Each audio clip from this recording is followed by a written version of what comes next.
হাই বন্ধুসকল, আজি মোৰ পাৰ্লাৰলৈ মোৰ লগৰ এগৰাকী আহিলে। তাইৰ চুলিখিনি বহুতে বেয়া হৈ গৈছে আৰু পানীখিনি আইৰণ আৰু চুলিখিনি ইমানেই ডেমেজ হৈছে, ওপৰলৈকে জ্বলি গৈছে আৰু তাই চেম্পু চেঞ্জ কৰিব লাগিব। এতিয়া এইখিনি চুলি স্পা এবাৰ কৰিলে নহ'ব, বহুতবাৰ কৰিব লাগিব, তেতিয়াহে চুলিটো ভাল হ'ব। আৰু এতিয়া চুলিখিনি তাই ফণিয়াব নোৱাৰা অৱস্থা হৈ গৈছে। আৰু এনেকুৱা চুলি থাকিলে আপোনালোকে পাৰ্লাৰলৈ স্পা কৰিবলৈ যাব আৰু বা এক্সট্ৰা ট্ৰিটমেণ্টো বেলেগ ল'ব পাৰে। মই কিন্তু স্পা দিছোঁ, মানে কেমিকেল স্পাটো কেমিকেল নহয়, আৰু স্পাটো কৰিলে চুলিখিনি বহুত চফ্ট হয় আৰু চুলিটো সৰাও কমে।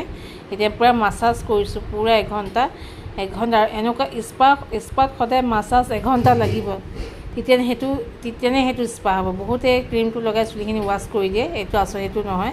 চুলিখিনি পূৰা এঘণ্টা মাছাজ দিয়াৰ পিছতেহে চুলিখিনি, তেতিয়াহে ট্ৰিটমেণ্ট হয়। গোটেই চুলিখিনি ক্ৰীমত সোমাই যায়, তেতিয়াহে চুলিৰ কোৱালিটিটো ভাল হয়। আৰু যদি আপোনালোকৰ এনেকুৱা চুলি আছে যদি আহিব। আৰু এইখিনি চুলি তাইক মই ঠিক কৰিলোঁ, এতিয়া ধুই মেলি বহুতখিনি ভাল হৈছে আৰু বহুত ভাল হ'বলৈ আছে আৰু কৰিব লাগিব। এবাৰ কৰিলে নহ'ব, বহুতবাৰ কৰিব